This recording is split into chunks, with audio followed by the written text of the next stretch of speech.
Hey everybody, welcome to another episode of Podcast on D-Shot. I thought I'd get this guy on to do more of an individual, talk about his career and all that. I had him on a couple of years ago. JW Kieckhefer, the head coach of men's volleyball at Carthage College. JW, thanks for joining me. Yeah, thanks, D-Shot. It's been a while, huh? A couple Yeah, years now. yeah, a couple of years since you guys won that national championship at good old Tarbell Arena. So that was a that was a neat thing to cover and made me want Whitewater to get men's volleyball at some point because it's a cool sport to watch. Let's just start with kind of your how did you kind of grow into loving volleyball? When did that start? And then you went to Hartford. So how was your high school volleyball career just to start? Yeah, so funny enough, my dad played football, lacrosse, was a wide receiver there for his career. Didn't play a whole time, but was on the team. And he picked up like beach volleyball after he was done playing football in college. So he played a lot of beach stuff at Bradford Beach in Milwaukee. Picked up volleyball after his college time, and started coaching volleyball. As he got older into his career, and was the head volleyball coach for the women at Hartford High School when I was super young. He also taught at Hartford High School or at the middle schools down in Hartford at Central Middle School. Ended up being a principal, all that kind of stuff. But he coached there when I was young. And for me, that was like time to spend with my dad. So when I was like 6 years old, 7 years old, after school, I would get like bused to the middle school where my parents were at, and they would then like, hang out for an hour and then go home. Well, during the fall, I get bused to the middle school and I'd run over to the high school and I'd go pick up volleyballs and put them in the carts and kind of just be around my dad as much as I could. And when I was like 12, while I was still doing that, my dad had a smaller roster of girls who he was keeping on his varsity team. And he ended up being like, "Hey, do you want to play?" And so I would like play in the backcourt with his varsity team when I was 12, dig balls, pass balls, when people were hurt, stuff like that. And he was like, "Hey, like there's this club volleyball thing. Do you want to give it a try?" And so I made a regional team when I was like 12, and maybe it was younger than that, like 11. It probably was 11. I made a regional team at 14s. My middle school didn't have it. My high school actually never had. So Hartford back in the day, I feel so old now because I say that all the time to these guys that I coach, back in my day. But back when I was going through high school at Hartford, we didn't have a team. And so I was just playing club volleyball the entire time. Um, and so, yeah, it just was a time to spend with my dad when I was super young and picked it up, got pretty dang good. That time I spent in the backcourt when I was like 8 to 12, just playing with this varsity team, ended up being, what I did for my entire volleyball career as I played libero. So, funny enough that those formative years of like 8 through 12 playing against his varsity team led me to, my career as a club player and a college player. So, yeah, just trying to spend time with my dad and ended up loving the sport. So when did he play at lacrosse, and was that during the good heyday of Boy, when lacrosse was really good with I see they had the years with Bill Schrader at wide receiver, yeah, and Roger Herring is a legend over there. he didn't talk much about his doesn't talk much about his football time at lacrosse. Boy, he's born 59, so I don't know, 18 plus 59. I'm not a math guy. I'm a history major. It's somewhere in the 70s, right? That's somewhere in the Probably 70s. that would not be when they were winning Mid to national late titles. 70s is when he'd have been in college. So yeah, we don't talk much about that, but he didn't play a whole ton. Okay. You talked about Hartford. There's another Kenosha coach over at Parkside that shares the same hometown as you, and the wrestling coach Nick Becker. Yeah. How much do you guys kind of talk about both being from the same city, and then obviously from a Hartford standpoint, to bring it back to Whitewater, Quinn Miners is that's his hometown, and obviously he's with the Broncos right now and signed that 4-year contract extension. Is just got his all first team all pro honor. Just talk about also that being kind of being able to look at how proud are you of your hometown that now you guys can say you guys have an all pro from your hometown. I think it's cool. Like interesting connection from Hartford to southeastern Wisconsin here, like real southeastern Wisconsin, the actual corner. With the Beckers at Parkside, what they've done for Parkside wrestling is pretty ridiculous. That family, Hartford as an athletic department, was known forever for its wrestling and its football, forever. The football team, like any rural small town in Wisconsin, the football team is the show. Friday nights. And so, Dan Brenner was running that program really successfully back then. There's a really big connection from Hartford football to Whitewater football back then, really, really big. So that Aaron Roosh is another guy that you can throw in there from those championship teams. Yeah, there's a big pipeline that way, and obviously it's cool for the town, for Hartford, to have somebody who is from that area be so successful in their career. I think we've had some really good athletes go through the high school over the years. It's cool to see. I think probably the first like big breakthrough since like our wrestling, Dan Hall, like long time ago. But like I said, the other big sport at Hartford is wrestling, or was wrestling. It's kind of deviated now, but Dan Kreuzer with the wrestling program was pretty ridiculous in how they were winning state championships in multiple weight classes. So, but for both of those like programs in northern like Wisconsin, like north of Milwaukee, about 35 minutes to send people to Whitewater and Parkside. Very, very interesting, but like national championship level programs, and not shocking that our best athletes from the town found it down there. And one of our best athletes right now is actually from Hartford as well on my team, Onato. So just funny connections with Hartford and the southeastern Wisconsin area. But always cool to see people succeed from your hometown. And, I think it's a really close group of people that are always looking out for each other and want the best for each other. So love it up there. And I still got a lot of good friends from high school that I follow up with. Called one of my friends, Adam Westhauser, recently. So Corey Oswald has been at a bunch of matches. He's at our Final Four here a couple years ago. So, still really close to my hometown friends. You talk about kind of like your high school. How is kind of has volleyball grown there now to where do they have men's volleyball, boys volleyball there now, or? We do. So probably 6 or 7 years ago, we started a program. It probably was Owen's first year, so probably 6 years ago. So Owen Otto, like I said, one of my best players, who's a freshman for us. He was the freshman conference player of the year. I think he got robbed of some other higher accolades as freshman of the year, different situations, but that's for a different topic. I think the program started with Owen 6 years ago. His little brother Jake is also in the program, a really good setter.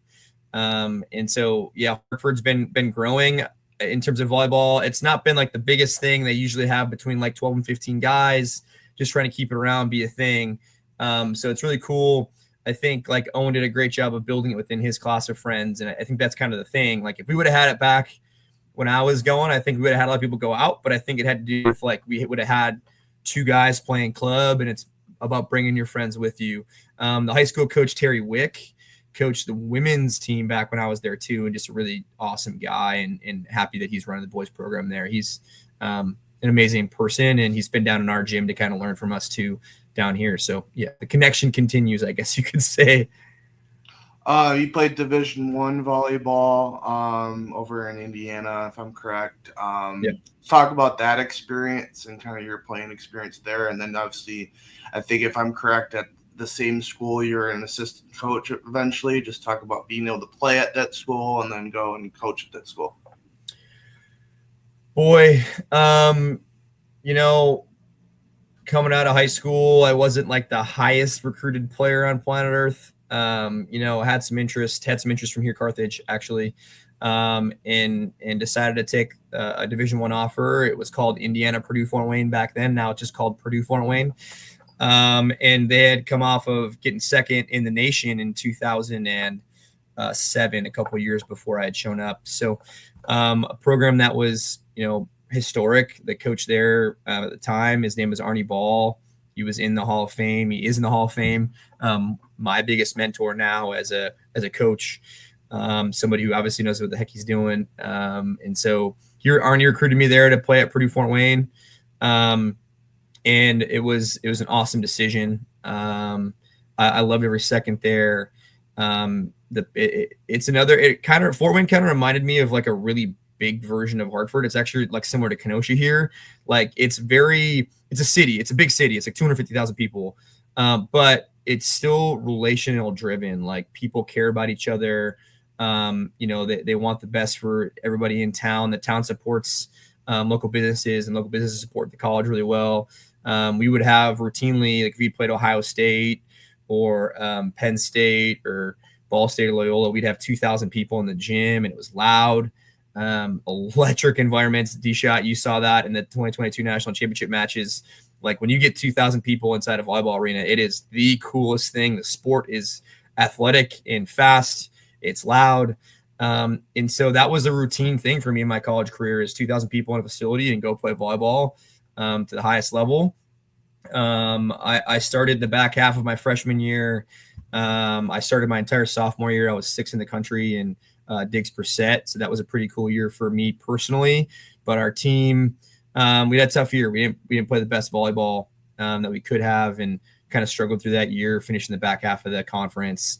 But personally, I had a best year of my career that year, which was, cool personally, but I wanted more for the group. Like, same thing as a coach, like you don't care about personal accolades. You want to go win for the team. And so it's interesting. My junior year, we got a lot better.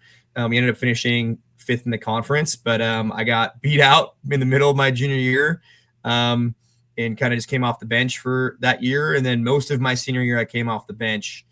The guy who beat me out was a Puerto Rican junior national team libero, one of my really good friends, and somebody that like we had a really good interact. Like it wasn't like it was a negative thing. Like him and I are really close friends.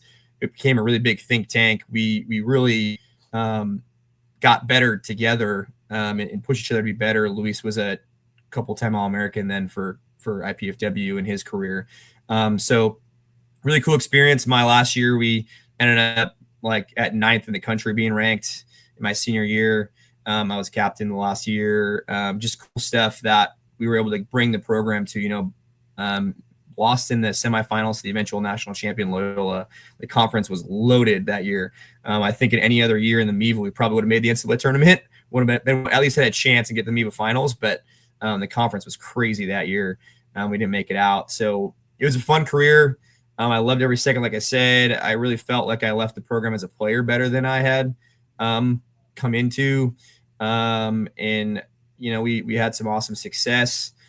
I was lucky enough to be hired by Arnie Ball the very next year as a graduate assistant coach. So I got to spend a year with Coach Ball coaching, and he actually announced his retirement that summer as well. So in his last year of coaching at IPFW, I got to do a year with him as a graduate assistant. One of the coolest experiences of my life, getting to learn from him, getting to ask him questions. And he was such a great mentor to me. And I think saw something in me as a coach that maybe I didn't at that point. He spent a lot of time just talking with me about things, like far too much time. We'd be in the office and we'd chat about practice stuff and just have deep conversations about volleyball after matches. It was just a really cool experience for me as a GA to feel as impactful as I felt with Coach Ball, as experienced as he was, and Ryan Perrott, who recruited me as the assistant coach, helping me in my career. Clearly they saw something in me, because that next year, Coach Ball retired. Coach Rock got hired as a head coach, so he went from full-time assistant, elevated to head coach. And at at 24 years old, I became a first assistant in the Division I game and got elevated from GA to full-time assistant. We only had one. So I got elevated from a part-time job at 23 to a full-time first assistant at 24. Just really thankful for what they've done for me in my career. As a player, first and foremost, like I said, it wasn't the highest recruited player coming out of high school. And to give me a chance to play Division I volleyball. I just wanted a chance, and it was the best decision I ever made there. And then to just believe in me as a coach, when there was no reason to do that at 24. I had zero experience, had no idea what I was doing. So to believe in me and give me that opportunity to coach and be a first assistant coach and do everything and learn with the fire hose, as opposed to slowly figuring out. Yeah, I became a really good coach because of their trust in me and them just giving me things to do and trusted that I could figure it out. So, yeah, incredibly thankful for those two mentors in my career and what they had done for me. So when did kind of Carthage kind of come into that? And then obviously you succeeded a pretty good coach in his own right, and LJ Marks. Just kind of talk about following that up. Well, LJ, like I said, LJ and I had conversations when I was in high school about recruiting me here. And I ended up saying no, going to IPFW. And when I started my college coaching um, journey, if you will, LJ became a mentor of mine as well from outside. And I think that's one of the biggest pieces of advice I have for young uh, college coaches, when people who want to be head coaches, people who want to move on in their careers, is yeah, you have to have your mentors where you're at. And Arnie Ball and Ryan Perrott were um, so massive for me and giving me people to learn from. But you also have to have people outside of where you're at to help teach you and learn from. And you'd be able to call and ask them for advice and ideas. And LJ was always one of those people for me. LJ Marks here, who was the head coach at Carthage when I was an assistant coach at Purdue Fort Wayne. LJ was a mentor of mine, somebody that I would call if I was frustrated with, somebody on the recruiting trail I'd go sit next to and have conversations about where my career is at and what I want to do. I helped him out at his camp here at Carthage every year because I'm from Wisconsin. So it was super easy excuse to come home to help him out as his camp here. So I would help him out at camps. Him and I are really close friends, and he was a mentor of mine. So when the job came open, you know, I was interested right away. I put an application in. You know, LJ had called me and said, like, you probably should apply and see what happens. Obviously, there's a lot of really good alumni coaches here from Carthage. Matt Ulmer is a really good example, and he's now at Kansas, you know, multiple time top 16 coach on the women's side. But it doesn't stop there. Ryan Thompson is at Missouri S&T as a really highly regarded coach. Tyler Frings was at Marion, a really highly regarded coach. Connor Wexter was at Loyola at the time as an assistant coach on the men's side. Mike Bynan was at Coast Guard, I believe, D3 women, a player of ours at Carthage here, some really, really high level coaches and guys that, you know, wanted the job. You know, I was lucky enough to have, you know, LJ allow me, an outsider, to kind of interview for it. And was thankful to have that opportunity. Connor Wexter called me and asked me if I'd be interested in it. And I said, yeah. And the AD called me after that, and we had some conversations. It led me here. LJ and I talked a lot about what that would mean for my career. And at the time, just, you know, being young, I was 28, wanting to think maybe getting back to the Division I game was maybe what I wanted to do.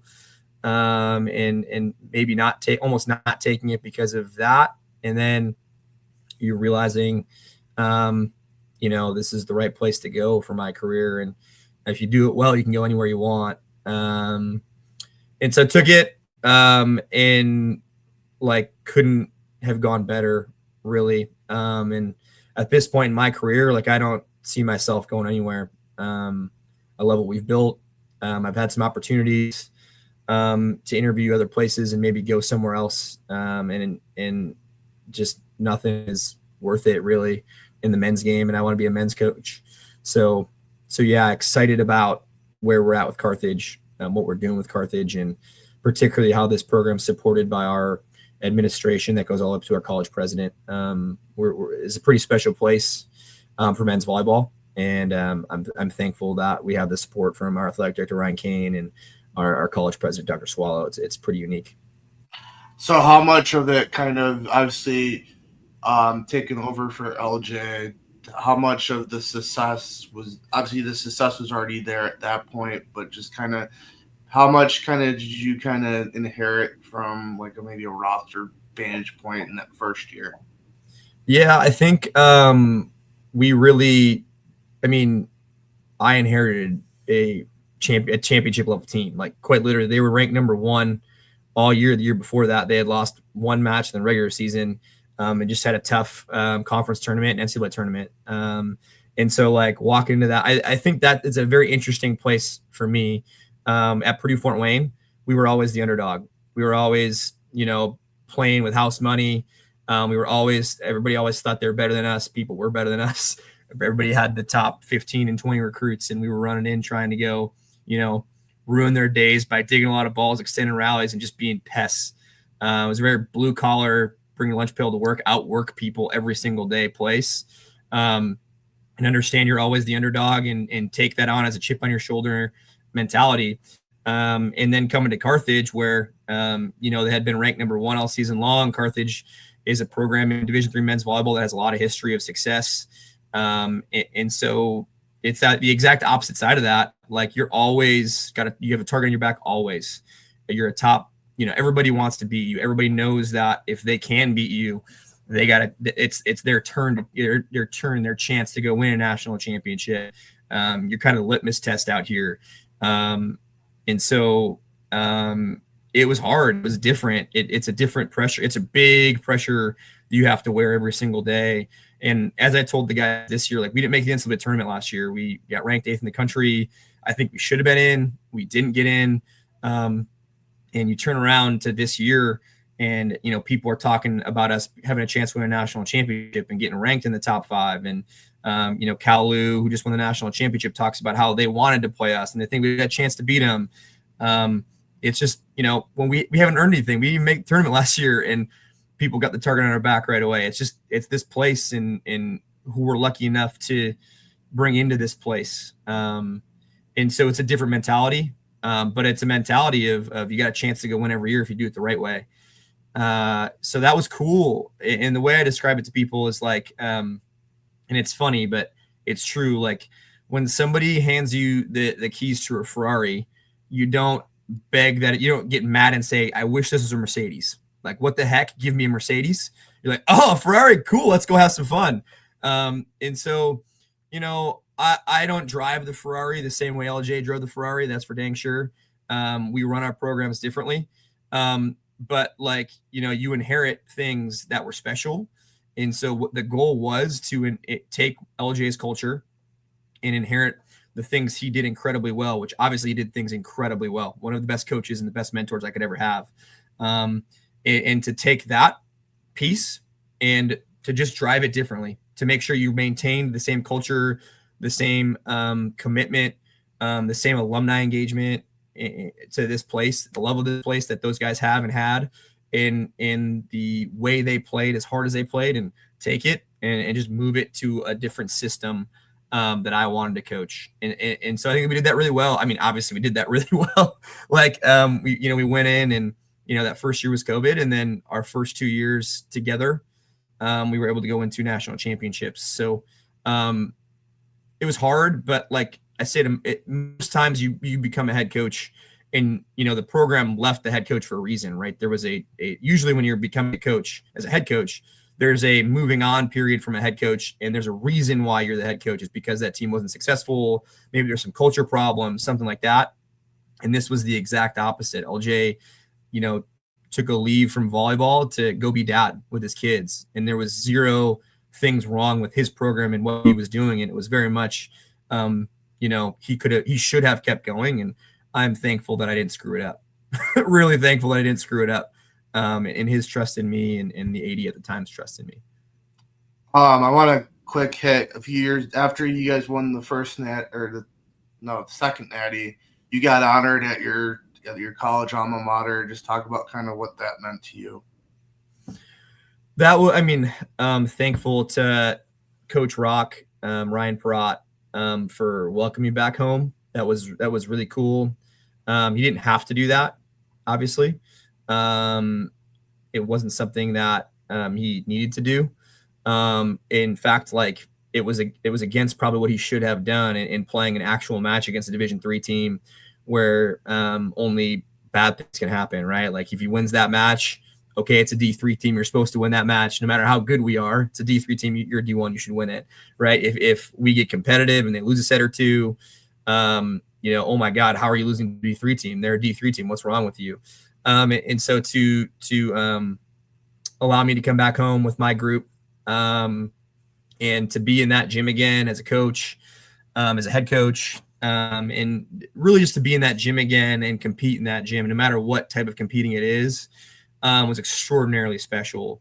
Like even so special, Coach Ball was a pretty hard-nosed coach and would give some punishments out if you didn't do things properly in practice. And I actually had one of my captains give me a little punishment in terms of like going to touch balls. We call it a pit where the coach called coach on one, where you got to go touch balls. I was like, I got to do a coach on one. I'm back. I'm in my home gym. I got to do a coach on one. Somebody gave me a coach on one. So Quick did one really quick just for the old time's sake, to feel like I was in the gym the proper way. So yeah, man, it was special. It was cool to see, I talk about this Carthage group has such a committed group of alumni. And Purdue Fort Wayne is the same way. Our alumni group is so close.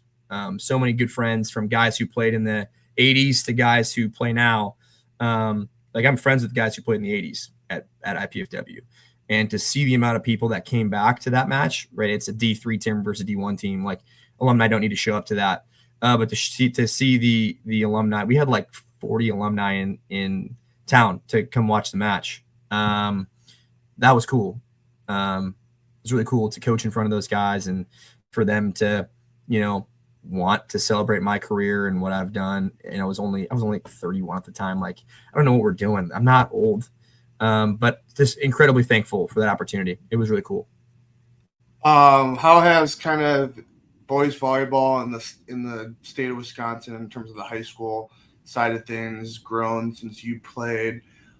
Who do you kind of see as kind of the best programs? Where does kind of obviously a program like Kimberly, obviously Kieckhefer had success in the past with maybe not as much with Mitch, but or they're kind of rebuilding. But just talk about kind of how the high school side of boys volleyball has kind of grown over the years. Mitch has done a fantastic job at Kieckhefer. He won, had a good chance to state championship 3 years ago, maybe, when they're undefeated all season long. And obviously Matt at Kimberly has done a fantastic job. That like Fox Valley area of boys volleyball is important that we continue to grow it in that area. It's been really successful in the past, and I think Mitch and Matt are doing a great job of continuing that movement in that Green Bay area and the Appleton area to grow the game. And they've had some of the best teams in the state now for a good decade, and they have forever. Kieckhefer's is history in boys volleyball is crazy. And then what Matt's done with Kimberly to get that team up to that level is pretty impressive as well. Those two programs always be there.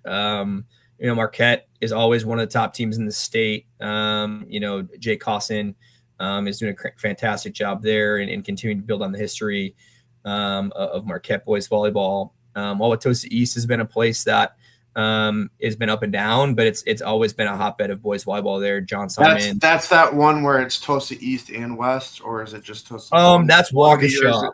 That's Waukesha. Yeah, it's the team that Kimberly played at state. Yep. Wauwatosa is still Wauwatosa East and Wauwatosa West. Both of those programs have been very successful. Wauwatosa East with John Simon has been one of the best programs in the state for a long time. He's now recently retired, but he was just instrumental in growing boys volleyball in the state, John Simon, over his career, and we can't thank him enough for what he did at Wauwatosa East. Brad Keel's been at Nicolet forever. A good friend of mine, and he's probably now the most tenured coach in boys volleyball in the state of Wisconsin in high school. What he's done to help grow the game in the state of Wisconsin is pretty electric. Germantown's kind of come out of the scene in the past 10 years, a little bit with Brian Rushmer. When they started a program, they won a state championship. He's continued to turn it over. He's done a great job. Another pretty tenured coach. That Waukesha Fusion program is really good. That's a fusion between North and South, I believe.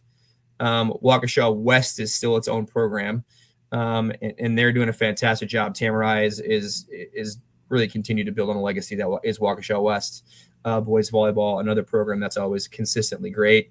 And I think Tamarai is doing a fantastic job there. And then you talk about Middleton in the Madison area and the way they've been able to grow boys volleyball in Madison with Madison Inferno is pretty ridiculous. That Middleton team is always good. They've had probably a top 20 recruit in the country come out of that Middleton group or the Madison area over the last decade now. Just continues to churn out high level athletic talent in the Madison area in Middleton with Rob Kleinschmidt and Dylan Griffin. Like those guys are just doing fantastic things for boys volleyball in the Madison area. Boy, and I missed somebody. I know I did. So sorry to whoever I missed on that one. I know I missed a couple people, but wanted to make sure I mentioned some of those coaches. Awesome people. I think the Badger region is also supporting boys volleyball in Wisconsin at a really high level and is a massive piece of the growth. Brian Sharkey, Jen Armstrong Dyer, Sarah Voigt, are some people leading the charge there on the boys side for boys volleyball in the state. And I think it's led to some awesome growth. The state has always had a really competitive boys volleyball group across the country. It's usually just been like 10 kids, like one group of club kids in the state gets competitive and that's it. And what's been incredible over the last decade in boys volleyball is it's grown so exponentially in the grassroots of it. There's so many more kids playing boys volleyball that there's like 2 to 3 to 4 teams in the state now in club volleyball that can compete nationally. And that's, I think, due to the hard work from the Badger region and how they're supporting the boys game.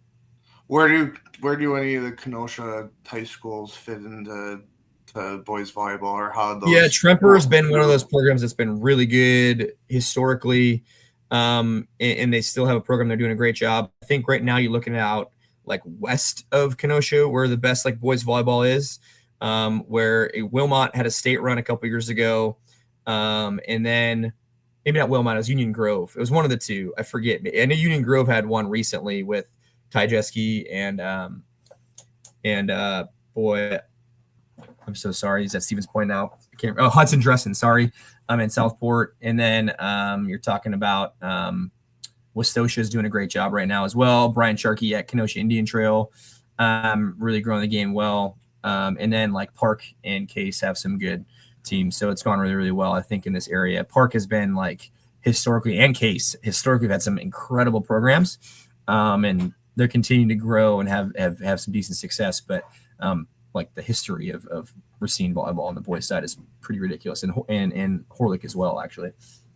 Talk about kind of your approach to recruiting. Is it really kind of sticking into just where like the high school, the Wisconsin side of things, or how much do you kind of, obviously with Carthage's history, you kind of got to get into the Illinois, obviously with the conference as well. Just talk about what's your approach been with recruiting?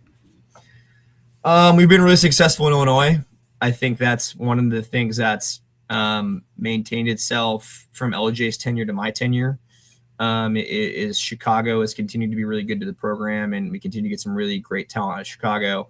I think Wisconsin has been big for us in my tenure. Over the last 6 years, we've had a lot of great talent from the state of Wisconsin stay home. I think that's been important to some of our runs recently. It's always been important to our runs, but I think there's more kids are staying home from Wisconsin than have in the past. And then outside of that, besides Wisconsin and Chicago, I think at that point, it's just about trying to bring in some Midwest talent. So we've had a lot of St. Louis guys over the years. We're starting to bring in a lot of Columbus guys, which has been a new kind of area for us to start recruiting out of. But it's been really, really successful for us recently. And St. Louis has kind of been an old pipeline for us. So I would say those are the two bigger cities outside of like Chicago, Wisconsin for us. And then we kind of sprinkle in kids from everywhere. We got a Northern California setter. We've had guys from overseas before. We've had some East Coast guys come out. But a majority of our roster is Chicago, Wisconsin, and then we'll sprinkle in some St. Louis, some Columbus, and then one or two from outside of that. How is kind of obviously Carthage is a private college, or in that, just how much is that a challenge in recruiting? Or I mean, it's a challenge for sure. We're a little more expensive than state schools, and we're always going to be. And so that creates a challenge in its own right of if somebody has to take the lowest offer they possibly can find, that's probably not us. Now, I think what Carthage does great as an institution is prepares our students for their careers out of Carthage. And that's what college is. It's an investment in your future, right? You're paying money to make sure you can land the job you want when you leave college. I think Carthage in general is fantastic at helping students prepare for their careers outside of the gym and the classroom. They're ready to go find great jobs with the internships they can find in Kenosha, in Chicago and Milwaukee, in the way the Aspire Center, our Career Resources Center, helps them find those as elite. On top of the fact that our facilities are awesome, our campus is awesome. We get the lake right here. It's one of the coolest. I tell the kids in the recruiting process all the time, like, you're going to live on Lake Michigan and have the coolest view you're ever going to have of your residential establishment for 3 to 4 years, of being able to wake up and look over Lake Michigan and see that thing right there. The coolest view you're ever going to have as your residential area. So there's a lot of things that make Carthage, I think, worth being a little more expensive than a state school. Our program is definitely one of those. The amount of care they have, the amount of they're taken care of from our team, to have success as a person and become a better human, to learn what that means and find their identities as a person, as well as have a good volleyball career. So, it's a challenge. But I think there's a lot of things we do to make it worth paying a little extra money to, have the experience that you have with this program on this campus. Obviously you have a relationship with both Mitch and Matt. Just talk about any good stories that come from that. Obviously you're going to run into Matt on when you guys play, you played St. Norbert earlier this year. Just talk about those two. I don't know them extraordinarily well. I know Matt more than Mitch. Matt, it's more of like I see him at tournaments, say hi. I haven't really had an opportunity to spend a lot of time with Matt, even though he's a great person, and I think he does a great job with his programs. It's just fun to say hi and catch up with them. I'm a pretty jovial person. I like to have fun and joke around. So I think Matt shares that, and we can have fun and have some jokes. I've gotten a chance to coach a couple of guys from Kimberly, and so we have that connection to talk about too. Just really good people, and I think that's why they have a lot of success. I think when you can be a good human and you're doing it for the right reasons, when it's not about you, when it's actually about the young men under your care and how you can make them better humans first and foremost, and teach them about life through the sport of volleyball, I think that's when you can have success as a coach, if you have your emphasis on the right parts of it. And I think both those guys do, and it's what makes them successful as coaches, and they continue to bring through successful young men, and that's the real goal. How does obviously coaching club on the side of your college coaching job, just how does that help with recruiting too? I think it helps. Like I say to a couple people, there's a couple things that make me feel good about the person I am and the coach I am in this industry. And one of them is we've had some success bringing in guys from our club into Carthage, and that they'll play for me for a year and they don't hate me too much because they willingly come and take 4 more years of it and come to Carthage and enjoy their experiences. So that's one of the things where, they're choosing where they go to college. They don't have to choose to go to Carthage. And they choose that, they want to have the same mentorship. They feel like they're learning a lot about themselves and about volleyball. And so they're choosing to come play at Carthage. And we have a lot of guys go play in a lot of different places. It's not like they're only choosing to come to Carthage, but we do have a couple of guys that choose that. I think it just shows the type of person you are, right? If you're good to the club kids and they have a good experience, then they want to maybe come play for you in college. But it's not just the kids that come play for me, right? I have a good relationship with all of those guys that have played for me in club, and a lot of guys in D1, a lot of guys in D2 and D3 that haven't come here that I enjoy having conversations with and love. I think that's what the cool thing about MVC right now, putting that hat on, is that a lot of the alums want to come back to the club gym and enjoy being around the club gym and their friends that they played with. And it's cool. It's a cool environment when they come back in winter break and spring break.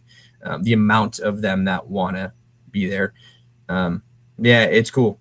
I enjoy that. I need to. It's a lot, and so I'm going to take a big step back here and stop doing as much in the next year or two. But it's a lot of fun, and they make it fun for sure.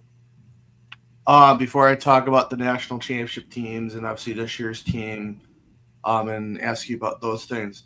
What do you feel like the future is in terms of college volleyball in Division III? Obviously, you're not a proponent of any of the WIAC schools getting into that because of Correct. recruiting. Um, just do you think that eventually happens? Obviously, it's a bunch of like at Whitewater, it's a Title IX thing. They got to add 2 girls sports to be able to even add another guy's sport. How much is it kind of that, or like how much do you feel like the sport's going to grow over the next X amount of years? Well, it's growing for sure at the high school and club level. It's growing a lot, and it's growing a lot in the D3 space exponentially as well, and the D2 space is growing exponentially. The where you're going to see the shrinkage, I think, in college volleyball is the D1 space with the money sharing stuff, the NCAA legislation, and the lawsuits where their rosters, they just the money that those schools were spending to help support men's volleyball now has to get pushed back at basketball and football. In it's a double-edged sword, right? Those kids deserve to have the money that they've raised for those schools, right? Like the money that's coming into those schools that those football players have earned, right? But they don't see a dime of it, right? And the basketball players have earned, but they don't see a dime of it. They deserve that opportunity to earn that money. And so the thing that sucks is like that was kind of the way men's volleyball was growing and boys volleyball was growing at the Division I level is there was money out there to spend in our sport. And so I'm a big proponent of the football players and the basketball players getting the money they deserve to have at that level. And I'm hoping that we can find a way to save the highest level of men's volleyball in this space, even still, while those monies have to go back to football and basketball. Finding ways to make sure we can support Division I men's volleyball is important to the growth of men's volleyball at the lower levels. So it's a unique space we're in men's volleyball right now. The next 5 years, and any sport collegiately, are going to be very changing. But men's volleyball, it's going to change massively. How many Division Is can survive? How many D2s, D3s pop up? Because that's going to continue to happen with the lack of 18-year-olds going to college. A lot more small schools are going to add it just to make sure they have enough kids at their schools. In terms of the WIAC, it'll be interesting. I think you might see some of those schools that are in pretty big deficits, which is a decent amount right now of the state schools in Wisconsin, add just to make sure they're continuing to hit enrollment numbers. I think that's probably where you're going to see. That's, I think, probably why Stevens Point added it, to be honest with you. And so the ones that are struggling the most may add it. The ones that are doing fine may not. Obviously, the more that add make my job harder. And so, but at the same point, like, you want boys volleyball to grow. So trying to manage making sure volleyball is growing, but my job not being too much harder at the same time is interesting in this space. So we'll see. I think you'll see maybe some Eau Clairs and Stouts and maybe even Platteville add. It'll be interesting to see, if the Oshkoshes and Whitewaters of the world, the bigger ones, if those ones jump in and add too. Like you said, there's some Title IX reasons. I think there's also reasons like Oshkosh and Whitewater have really successful club programs. So they already have 20, 25 kids going to play club there. And Eau Claire does. Eau Claire does too, right? Because Eau Claire does too. They've been really successful. And so Bo's son Sam was really good on that team. So does adding men's volleyball add more kids is the question. And we'll see. We'll see if they add. Happy to take on that competition wherever we need to if we have to. But for right now, we would like to just make sure we're just successful out here. Let's talk about those national championship teams. To me, it's also kind of similar to Whitewater, where you have you were talking about LJ before. It was kind of like, Whitewater had Brezowitz in the first 2 national championship losses against Mount Union, and then Lance Leipold kind of came in and gave that, kind of took that to the next level. Talk about those national championship teams. Talk about the first year. The first year, it was kind of like you guys didn't really lose or have that many 5 five setters. Just talk about that team and how that team kind of with the Carter Schmitz and the Matt Slavinskys and what how that team led to the next to the back to back. Well, every team has its own identity. Every team is led by players that people don't know about, and I think that 2021 team was special because it took some pressure off of the Matt Slavinskys and the Carter Schmitz and the Zach Boltices of the world who were scoring a lot of the points because the leaders were Blake Arnold and, Bryce Thomas, Park Connolly, dudes who didn't see as many sets as they would like. And then in Blake's case, didn't have the role he would like as libero. He was more of a DS off the bench for us. But they were the absolute heart and soul of that team, and how hard they played for every single point, how hard they came to the gym to get better every single day, how they didn't accept mediocre work ethic. They pushed each other to work their tails off every single day to earn that. And I think that goes with the heartbreak they went through. That group had lost in the first round of the NCAA tournament 3 years in a row, and 2 of those years going in as a top 3 team in the country and lost in the first round. And if you go through that over your first 3 years in your career, or 2 years and then COVID hit, you're significantly motivated to not let your senior year be the same thing. And I think that's what it was. Like, those 3 seniors understood how hard they worked just to lose in the first round. And they knew they had to work harder and demand more out of each other to make sure that wasn't going to be a thing in 2021. And I think that's what led to the success of that team. We only lost 1 set of volleyball going into the NCAA tournament finals. 1 set. We lost 1 set all season long. We were 22-0 and I lost 1 set. And it's just crazy to think about what that team accomplished. We were 66-1 in sets going into the NCAA finals. And over the year, we lost 2 sets in the finals, went to 5 for the first time all season, and played the best set of our season in the 5th set when everything was on the line, having never played a 5th set all year long. And we were playing dead mediocre volleyball in the finals. We were not clean. It wasn't our best match ever. We were just struggling to get it to 5, and all of a sudden the 5th set showed up, and we were elite, the best we'd been all year. Even though we were mediocre all match long, like, that group just had it. It's hard to define it. We all can say it. We all kind of know what we're talking about. You see when a team has it. And that team just was gritty. They refused to lose. They didn't care what the score was. They played hard all the time. They believed in each other at ridiculous levels. And yeah, what's funny, D-Shot, is that year will be the best season in my entire career. Like, there is no way another team goes through a season only losing 3 sets all year. There's no way. Like, only losing 3 sets, 69 3 sets. That will never be a thing in the rest of my career where we only lose 3 sets in a year. Maybe we go undefeated again. Maybe. Probably not, but maybe. But we will never go through a season where you only lose 3 sets ever again. And that was my first full season as a head coach. We lost 3 sets all year, and it'll be my best season. And then we roll through into 2022, and I do feel like that's going to be one of the best teams I will have ever coached. And part of that is Matt Slavinsky returning for a 5th year, having a COVID year. But that's probably one of the best teams I've ever coached. And the second year in a row, we rattled off 24. We went down 0-3, and then we rattled off 24 in a row. It's just gnarly. Those 2 seasons are gnarly, and I was 28 and 29, having no idea what I was doing. Like, pretty special. Fast forward to 24. Yeah, I think Matt Slavinsky and Carter Schmidt were ready to take on some more leadership spaces for us. Zach Boltice.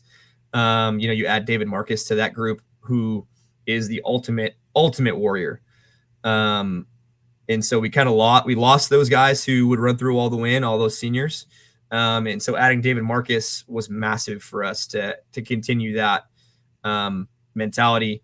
I think Kyle Cohan also stepped up in a big way to be a great leader for us that season as well. So the guys that didn't have to lead as much their junior year because they had the seniors doing it, but were the point scorers and kind of more impacting the match. I think we had trouble in 2022 because those guys had to learn how to do both. That's hard. That's hard to lead and to be the point scorers and guys who touch the ball all the time. And they just had to learn how to do it, how to manage themselves as leaders while they're touching the ball as much as they were. And they learned a lot. We learned a lot through those losses. But that group was just special because of how they learned how to do it together. I think Nick Kieckhefer, another guy that you didn't see in the write-ups and stuff, was massive for that group as a captain on the second side of the net, keeping everybody engaged, making sure everybody was working hard to go win, to making sure everybody was having fun, to bring feedback to the starters of people they needed to talk to engage people. I think Nick Kieckhefer is an unsung hero from that year too as a leader. But yeah, man, that group was crazy special. I think it's really cool to walk into our gym and to imagine the scene that was there in 2022 in the Final Four and finals with 2,000 people. It's always pretty unique of a thing for sure. Talk about kind of obviously that first one. Obviously, talk about how neat it was for you guys to win the first team national title at Carthage overall, and obviously how did kind of the experience the next year, how much better was that after you were coming out of COVID? When you first with the first one, obviously the second one, obviously you hosted 2,000 people in the arena. It was crazy. It was cool being there. Being able to host the Final Four the next year, and how that experience was. Yeah, I think when the first one, it's always good to just get the monkey off your back and to do it, break the glass ceiling, all those metaphors, like to just go do something you think you could have done. Like that was a long time coming for this program to win a national championship. LJ had been knocking on the door, and those groups have been knocking on the door for a really long time. And so thankful that we could finish the job for all of those groups that had come so close, and all the heartbreak that this program has gone through with injuries late in the year, to take away impact players from having a run at it. Thankful we could finish for them, and to win one for them, and to win one for this campus that I think has had some really impressive teams across its athletic department, to finally be able to get one on the board as a group, as a team. And I think that's awesome to see for anybody else here, that a lot of programs can win national championships here. It's not just us. And so great to put one on the board for everybody. We were just trying to do it for ourselves though. Yeah, it's cool. We wanted to do it for this program, and we wanted to do it for us. And to do it for us first and foremost, and then bring it back home and celebrate with everybody who was massive impact for it was what we wanted to do. And so I was happy and thankful that we were able to bring it back to this college, but more just relieved that our alums could get that feeling that they've been chasing for so long and that they deserved. And then that, obviously it was the first championship after COVID. So people wanted to say it wasn't necessarily a real one, as everybody does in those years. And that one of the other best teams didn't get in because of a shortened season. And so you had to deal with that, as well as, the pressure of playing at home.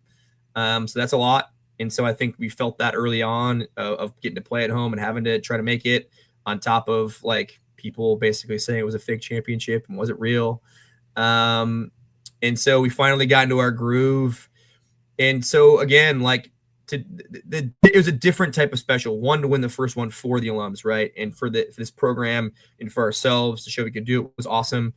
But two, to do it in front of everybody now, to do it with everybody, right? It's one thing to do it for everybody on the road in Virginia. It's another thing to do it with everyone in the gym, there for you, and for the program and for the college, to show their support. It was so unique to be able to do that with them, not just for them, but with them and with everyone.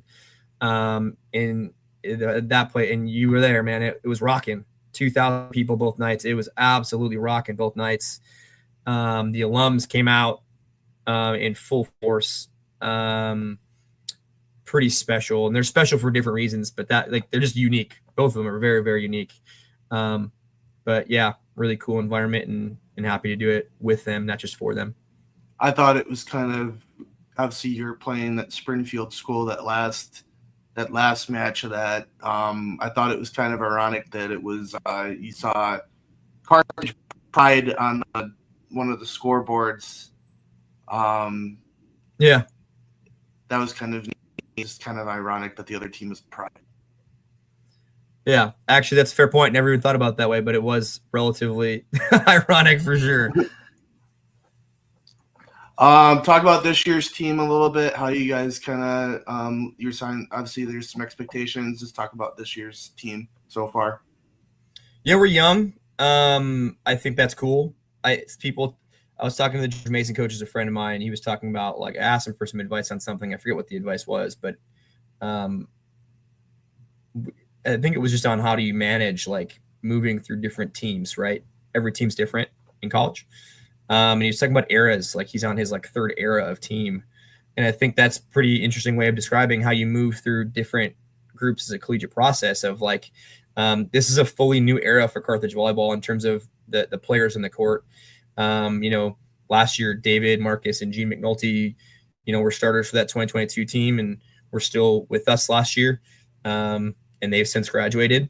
And so our senior class were freshmen in 2022, but none of those guys were on the court for us in 2022. So this does feel like it's a full new era of Carthage men's volleyball in how we go about attacking other teams, how we go about trying to beat other teams, is different with this group. And I think it's really cool to edit the system and what you do well to the athletes that you have, and how to make sure you're providing an opportunity for your current athletes to score within the system that you want to win with. And so we've edited a lot in the system to make sure these guys can go be successful in their own ways. And we're young. We play we're playing a 6-2 right now, 3 sophomore pins and a junior pin. We got 2 seniors in the starting lineup with Ryan Cholowinski and Zach Noland. And the rest are, we got 3 juniors in the lineup, and we got 4 freshmen and sophomores. So it's a team that spans the eras, but the guys that we set in crunch time are pretty much all sophomores. And so it's going to be interesting for us again this year. Last year, they were all freshmen. We set a lot of freshmen big points last year. So now they're sophomores, but they're still sophomores. And how we move through these spaces of the inexperience versus an experienced team is going to be unique. We got a lot of old guys playing, but they're not the most experienced old guys. And so growing experience as fast as we possibly can is going to be important for us because we're athletically right there with the best teams in the country. We just got to learn how to, play collegiate volleyball together. And it's different. It's unique. It's different than your high school and club seasons. You got to be so good all the time. And so we're learning every single day. We're learning. But yeah, boy, are we talented. When we put it together, we're pretty dang elite. But we still go through these phases of, we look good for a little bit and we look real bad for a little bit, and how we manage that is going to be how successful we are this year. All right, last few questions. Favorite sports moment that you've ever seen live in person? I don't know if I've told you this, JW, but I saw 2 Sports Center top plays live in college. A girl named Mary Merck, who now coaches at Tosa East on the girls' side. She hit 2 buzzer beaters in one game after Whitewater was down by 12 in the national semifinals. She hit a 3 at the buzzer to send it in overtime, a floater to win it in overtime.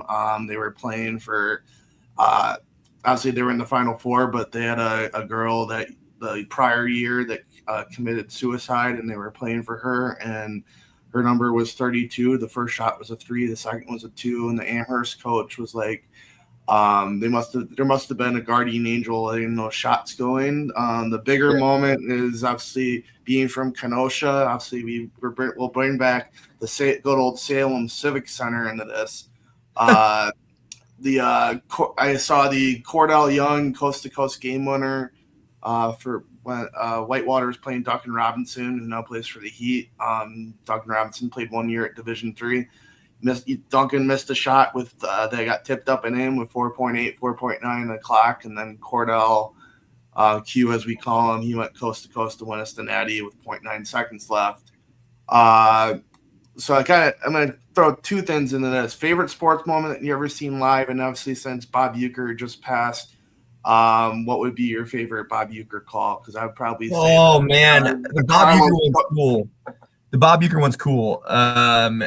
So back when I was in college, I was driving home when the Brewers won the NLDS. Okay, I was gonna go with the Niger Morgan base hit the center to score Gomez, because that has to be. That's legit mine. And usually I would watch that game on television. I wouldn't be listening on the radio, so I wouldn't have heard the Uke call.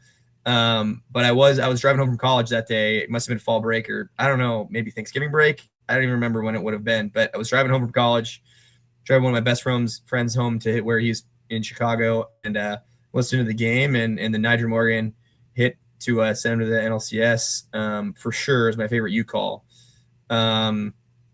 Favorite moment that I've seen live. I mean, it's an easy decision to say the 2 championship points. I'm trying to think like really cool things I've seen live from other groupings in terms of like live performances outside of those, but I'm struggling to think of one beside. I mean, those 2 championship points I still have on my phone. I think I still have the serve from the one at Carthage. Yeah, I don't think anything's going to beat that in my own experiences. I mean, maybe not beat him, but hopefully we can have a couple more join him. Maybe we'll say it that way.